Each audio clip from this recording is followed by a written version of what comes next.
Dear colleagues, dear guests, ladies, gentlemen, as we have seen, many opportunities overflows this world, and aviation's future overflows with opportunity.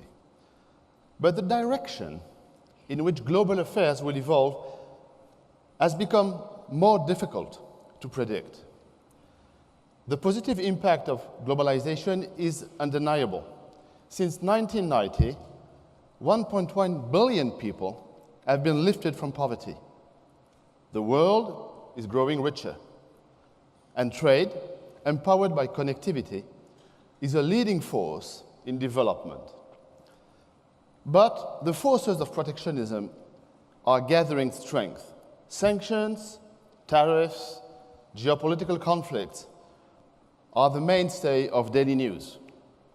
The specter of a trade war looms. Debates on migration and immigration rage, and trust among nations is showing its fragility. We are at a juncture. Facts show that aviation has created immense value by bringing people, products, and business together. And ultimately, I believe that the enormous benefits of globalization will guide us forward. As I have said many times, and as the Governor General mentioned, aviation is the business of freedom. The 4 billion passengers who boarded planes in 2017 demonstrate the human desire to explore, to connect, to learn, to collaborate across great distances. And the over 60 million tons of cargo delivered by air accounted for a third of the value of goods traded globally. Everyday goods, people, investment, ideas are connected by aviation. That directly supports 63 million jobs and improves the quality of life for all. Aviation, our industry, has a purpose. It spreads prosperity and enriches the human spirit. That truth lays the foundation for a very important message. Everyone is better off when borders are open to people and to trade. And our hard work as an industry has primed aviation to be an even stronger catalyst for an even more inclusive globalization. Aviation's financial foundation is stronger than ever. Airlines will make $33.8 billion this year. Passenger demand is expected to grow 7% and cargo by 4%. Airlines are creating jobs, paying down debt, and rewarding investors. Our 9 years of profitability began in 2010, and return on invested capital will exceed the cost of capital for 4 years in a row. At long last, normal profits are at last becoming normal. But $7.76 is our only buffer against future shocks. That's the average profit per passenger that airlines will make this year, a thin, very thin 4.1% net margin. And rising costs are putting this under pressure. Robust profitability is needed to reward investors, strengthen balance sheet, and fund the growth of aviation jobs and its social benefits. We are also making a lot of progress on safety. In 2017, for the second time in 3 years, there were no passenger fatalities in accident on jet operations, some 34.9 million flights. That's an amazing result. The recent Cubana crash, however, was a human tragedy, and that sharpens our determination to make our safe industry even safer. Accident investigation is an important tool in that quest. Fully completed investigations drive safety improvement. We insist on these with governments. But with just, fortunately, 40 accidents of any description last year, we must also use other sources to guide us forward. That's why our Global Aviation Data Management Program, the GADM, is so important. The vision is to use data to mitigate risks before they can become accidents. Predictive analysis, the predictive analysis tools we are developing with the Singapore government will make this possible. IOSA's digital transformations will make it even more important GADM component. That is on top of an impressive 15-year history. In 2017, the safety record of airlines on the IOSA registry was nearly 4 times better than of non-IOSA airlines. The European Aviation Safety Agency is the latest regulator to recognize IOSA's value in improving safety. And the Australian Civil Aviation Safety Authority has extended its IOSA use to include domestic as well as international operations. Working effectively with regulators is more demanding when the subject is security. After some challenges over the last year, our partnership with governments on security has deepened. That was vital. It helped the US Transportation Security Administration to replace its PED ban with alternative measures that have improved security globally. Airlines shouldered the lion's share of the implementation work for these measures against a very tight timeline, and we continue to fill some gaps in intergovernmental coordination. For example, airlines are still conducting passenger security interviews in place of governments, and they may also have to fill a gap to meet US TSA requirements on emerging chemical, biological, and radiological threats. This is not sustainable in the long term.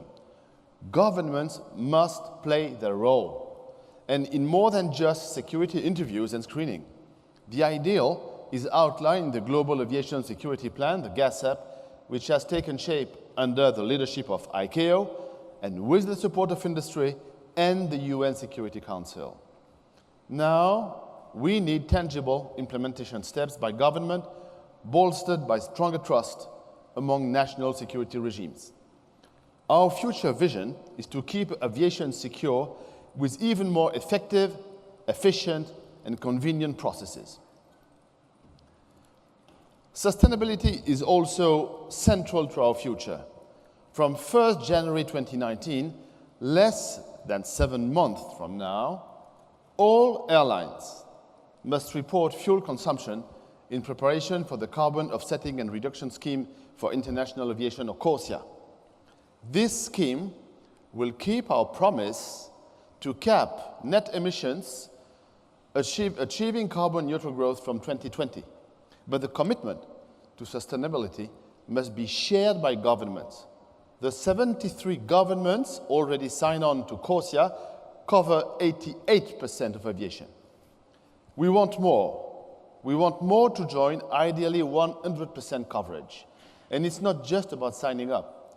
Under the leadership of ICAO, governments agreed to CORSIA as a universal measure to address aviation's carbon footprint. They must put all their efforts into honoring that commitment with a successful implementation. We also want governments to step up on sustainable aviation fuel, SAF. SAFs have a critical role in our aim to cut emissions to half to 2005 levels by 2050. But we need more governments to join the US and Europe in establishing policy frameworks to reduce costs and incentivize production. On aviation's core mission to deliver safe, secure, accessible, and sustainable connectivity, the state of our industry is strong and is getting stronger. And with quote-unquote normal levels of profitability, we are spreading aviation's benefit more widely. Looking to the future, I will highlight 3 key challenges. First, avoiding creeping re-regulation. Second, maintaining the integrity of global standards. And third, finding sufficient capacity to affordably accommodate growth. Let's start with regulation. We are working in partnership with governments to ensure that smarter regulation principles are at the core of regulation. This common sense approach ask governments to align with global standards, take into account industry input, and analyze the costs of regulation against the benefits. Similar thinking guided the visionary deregulation of the US air transport industry, and that changed the face of our industry for the better. Flying is more accessible. In 1978, when deregulation began, the average person flew only every 6.6 years. Now the average is more frequent than once every 2 years. But a worrying counterpoint of creeping re-regulation cannot be ignored. Addressing regulatory overreach has become a major focus. In Brazil, we are working to protect consumers' ability to buy tickets without prescribed baggage allowances. In Italy, the Philippines, Latin America, we are working to protect the ability to choose between different ticket types against various regulatory proposals that would constrain this at great cost for competition.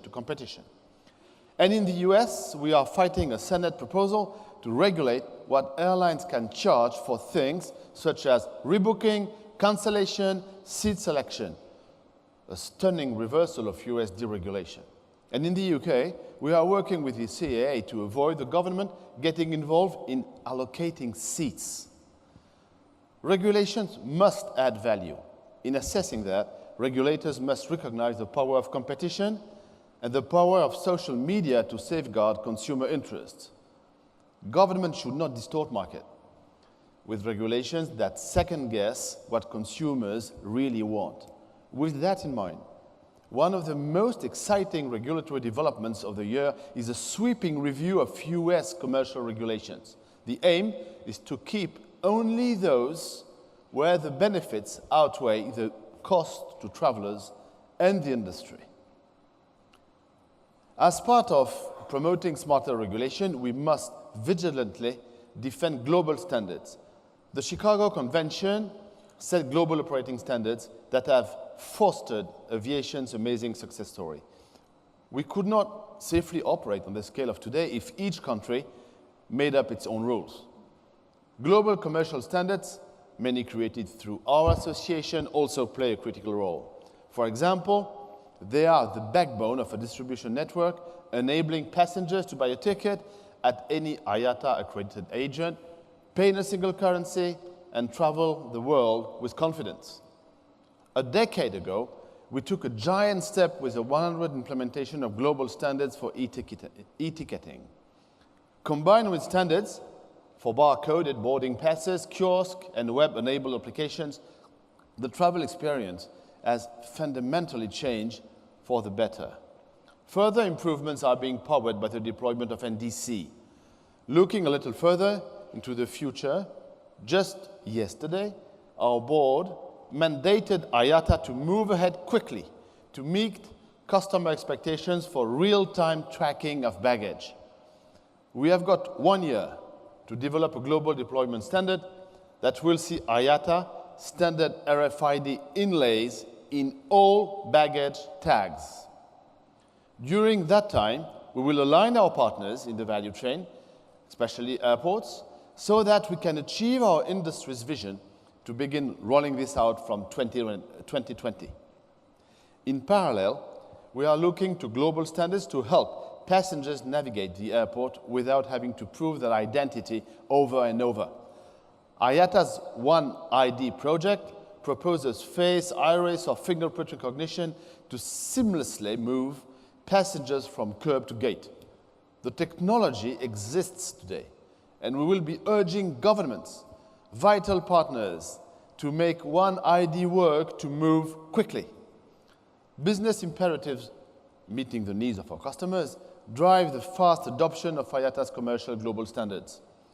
But there is no similar motivation for governments. Too often, governments agree global standards and fail to implement them.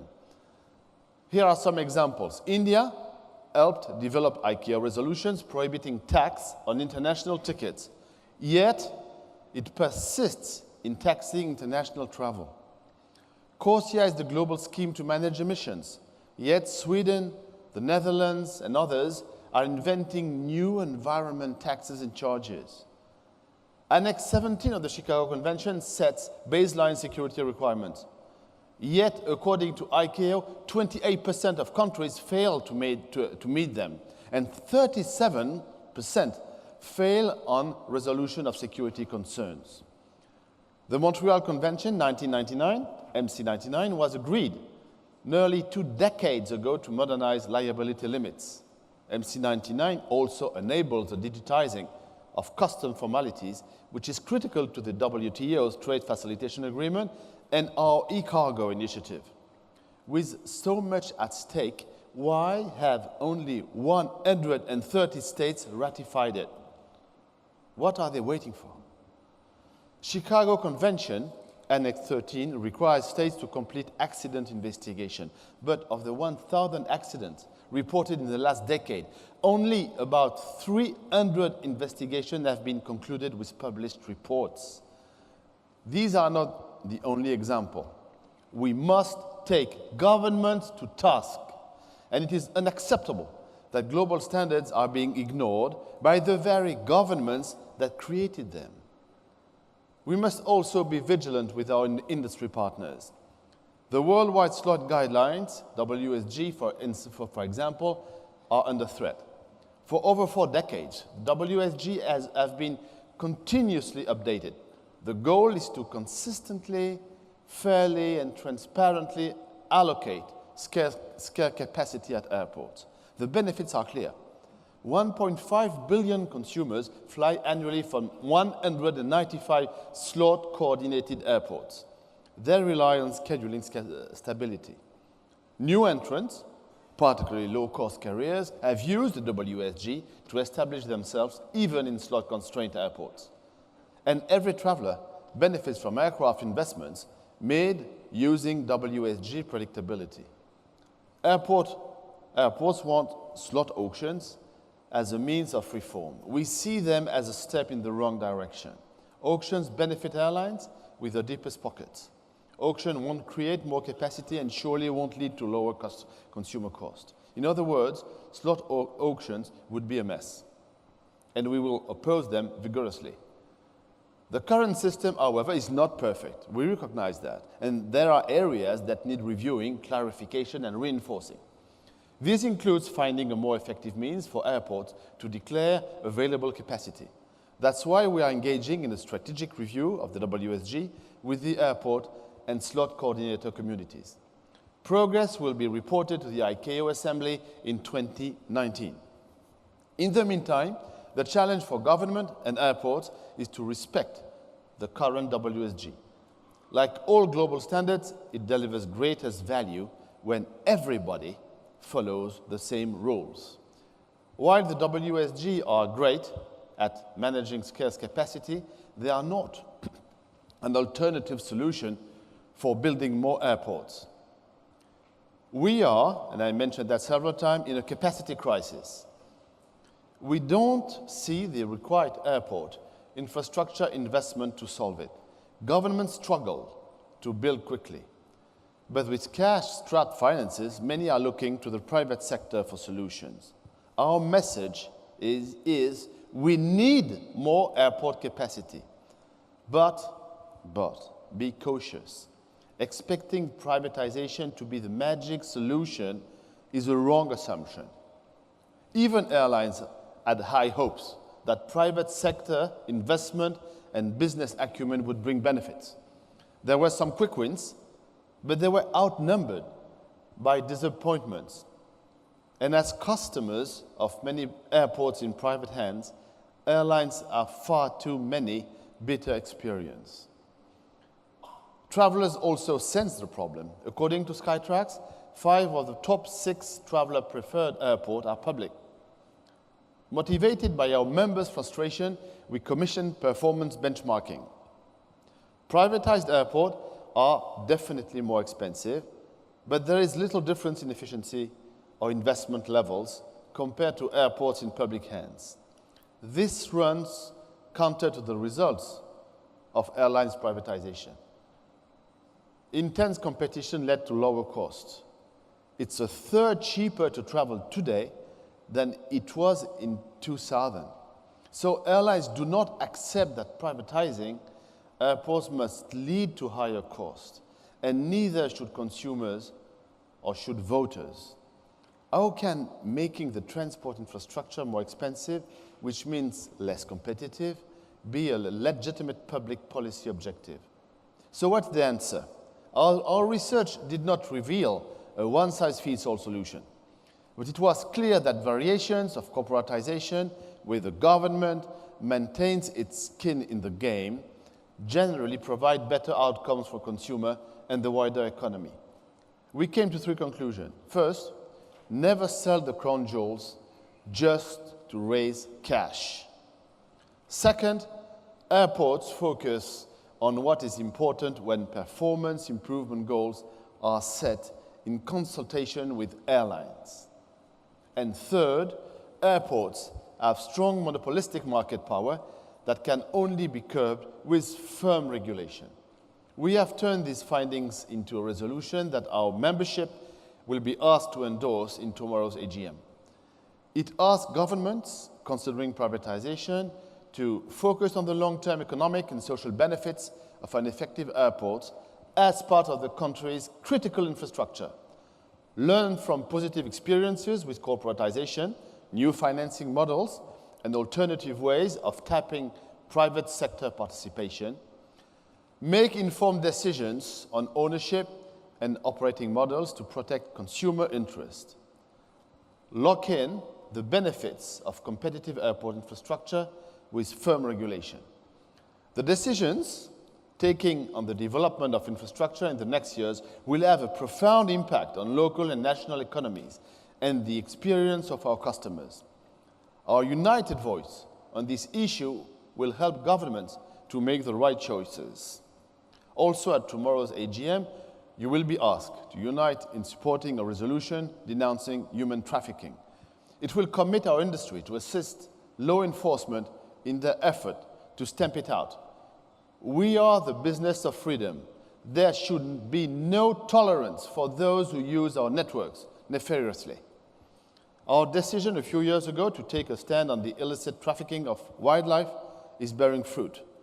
IATA's Eyes Open campaign is now raising awareness on human trafficking, and the time is right to formalize our activities in a resolution by our membership. As we look to the future, we can be confident. There are challenges, we will meet them head-on. How? By building the partnerships and understanding needed to further the reach and expand the benefits of the amazing industry, which we have the privilege to lead. Each and every day, we see the incredible and positive difference that aviation makes in our world. The looks of anticipation on the faces of travelers expresses the tremendous potential created by aviation. The smiles in arrival lobbies show the good that we do by bringing people together. The 170,000 tons of cargo that will travel by air today demonstrate the energy that we pump in the global economy. And the 12 million people who will board planes today bear witness to the contribution we make by delivering safe, efficient, sustainable, and profitable connectivity. I will say it proudly again and again, we are the business of freedom and we should be proud of it. Thank you for your attention.